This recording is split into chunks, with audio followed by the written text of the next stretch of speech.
Bismillahirrahmanirrahim. Assalamualaikum warahmatullahi wabarakatuh. Alhamdulillahilladzi an'ama alaina binikmatil iman. Wassalatu wassalamu ala afdalil imam wa ala alihi wa ashabihil kiram, amma ba'du. Faqala Allah ta'ala fil Qur'anil Karim, a'udzu billahi minasyaitonir rajim. Bismillahirrahmanirrahim. Ya ayyuhalladzina amanu in tansurullaha wa yunsirkum wa yuthabbit aqdamakum. Shadaqallahul azim wa sadaqa rasulul habibul karim wa nahnu ala dzalika minasyahidina wasyakirin walhamdulillahi rabbil alamin. Yahsulul ilma bita'allum wa tahsulul barakah bil khidmah.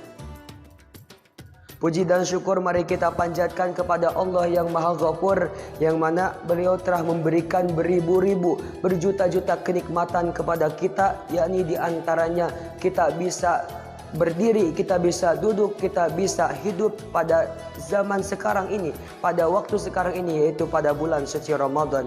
Semoga Allah tetap berkahi, tetap beri taufik kepada kita, amin ya rabbal alamin.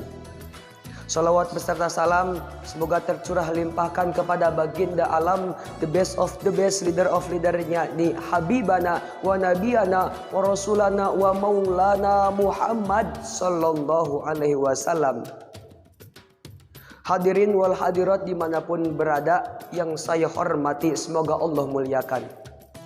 Setiap manusia, setiap orang muslim di hadapan Allah itulah orang yang paling baik. Kenapa demikian? Karena setiap muslim yang Allah hendaki untuk beribadah, Allah kehendaki untuk beribadah pada teruntunya pada bulan suci Ramadan ini, maka itu anggap oleh Allah orang yang banyak melakukan kebaikan. Padahal orang yang ada di dunia ini, seluruh manusia yang ada di dunia ini memiliki dua kemungkinan. Yang pertama, orang tersebut melakukan kebaikan, yakni akan mendapatkan kemanfaatan, akan mendapatkan banyak kebaikan, akan mendapatkan banyak pahala dari Allah Subhanahu wa taala dibandingkan dengan kemadaratan yang Allah berikan. Yang kedua, ada orang yang melakukan dirinya setiap waktunya ataupun beberapa saat ia lakukan dengan perbuatan buruk, perbuatan jelek, yakni akan Allah berikan lagi seimbang dengan amal yang kita lakukan, yaitu dengan kejelekan lagi. Maka dari itu kita berbuat baik, maka oleh Allah akan dibalas dengan kebaikan lagi. Dan kita berbuat buruk, maka kita pun akan dibalas oleh Allah dengan keburukan lagi. Maka pada bulan suci Ramadan ini janganlah sampai kita berbuat kejelekan, karena kejelekan akan mendapatkan bendu, akan dapatkan balai dari Allah Subhanahu wa taala. Na'udzubillahi min dzalik. Rasulullah SAW bersabda yang artinya setiap manusia memiliki perbuatan, yakni oleh Allah turunkan ke dunia untuk dijual, dan ada yang memerdekakannya, ada pula yang membinasakannya. Dari hadis tadi bahwa menjelaskan setiap manusia diturunkan ke dunia ini oleh Allah semata-mata hanya dijadikan budak, hanya dijadikan anak belian, yaitu untuk dijual. Dengan cara dijual tersebut orang ada yang memerdekakannya. Yang pertama ada yang memerdekakannya. Dengan apa ia memerdekakannya? Yaitu ia memerdekakannya dengan cara banyak-banyak amal kebaikan kepada Allah, banyak-banyak perbuatan soleh dan perbuatan baik kepada Allah. Itu orang akan merdeka dari budaknya.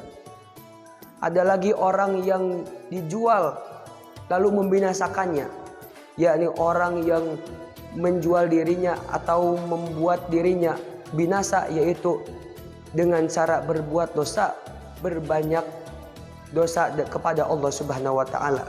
Na'udzubillahi min dzalik. Maka dari itu pada bulan suci Ramadan ini jangan sampai kita berbuat banyak kejelekan kepada Allah, tapi berbuat banyaklah kebaikan, sebab akan dilipat gandakan oleh Allah kebaikannya di bulan suci ini.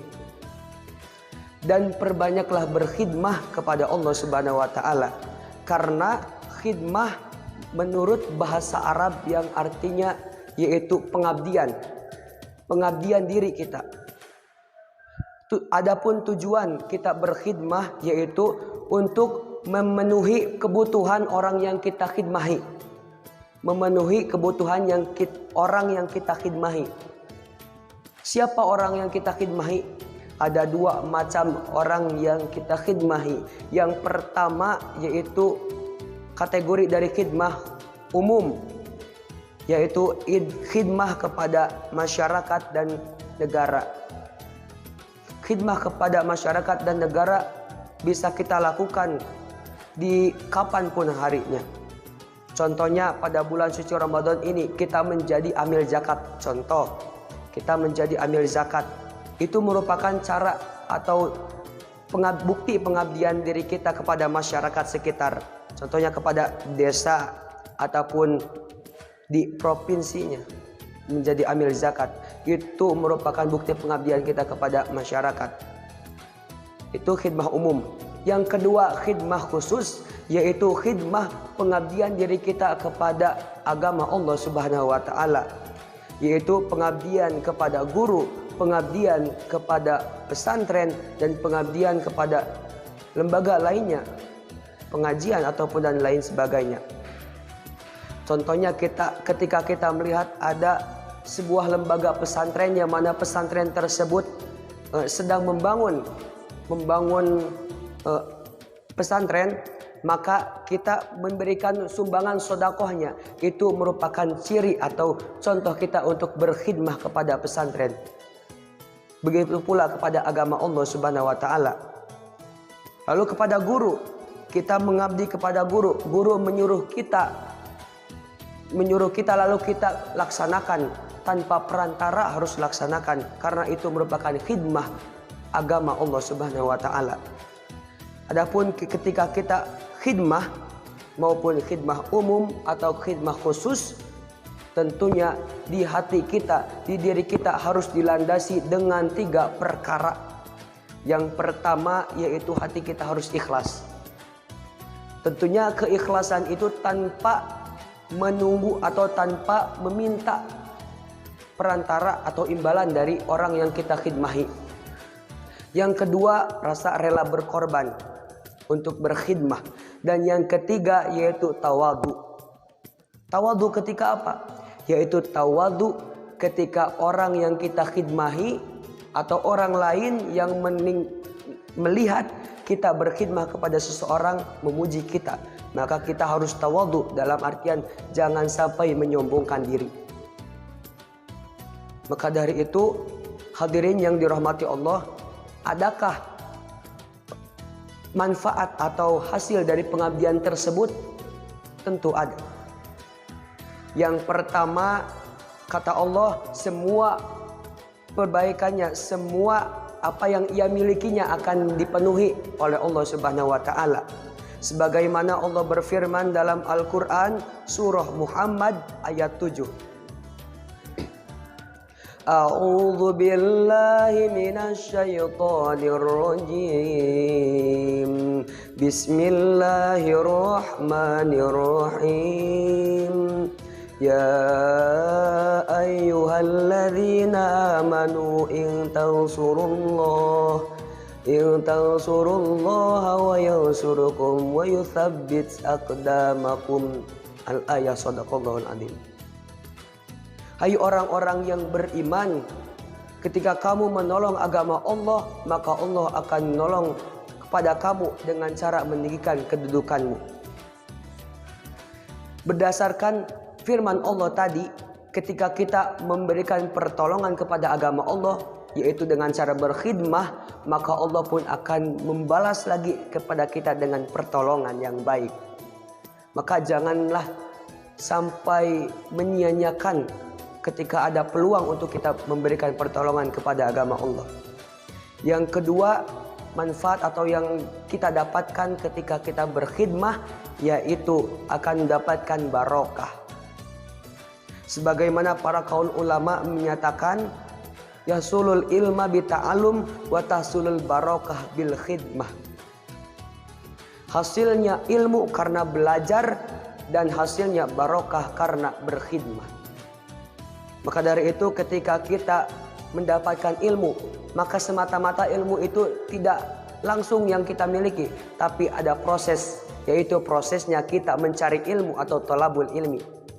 Adapun ketika kita mendapatkan barokah dari Allah Subhanahu wa taala, maka barokah tersebut bukanlah semata-mata langsung yang kita miliki, tapi ada proses, yaitu dengan cara berkhidmah. Maka dari itu, mari kita perbanyak berkhidmah, maupun khidmah umum ataupun khidmah khusus kepada masyarakat ataupun kepada agama Allah Subhanahu wa taala. Jadi intinya pokok pembahasannya yaitu khidmah terbagi menjadi dua. Yang pertama ada khidmah umum, yakni khidmah atau pengabdian diri kita kepada masyarakat atau negara, dan yang kedua khidmah khusus, yaitu khidmah pengabdian kepada Allah Subhanahu wa taala. Mungkin cukup sekian yang dapat saya sampaikan, kurang dan lebihnya mohon dimaafkan. Ungdur maqila wala tangdur man qala.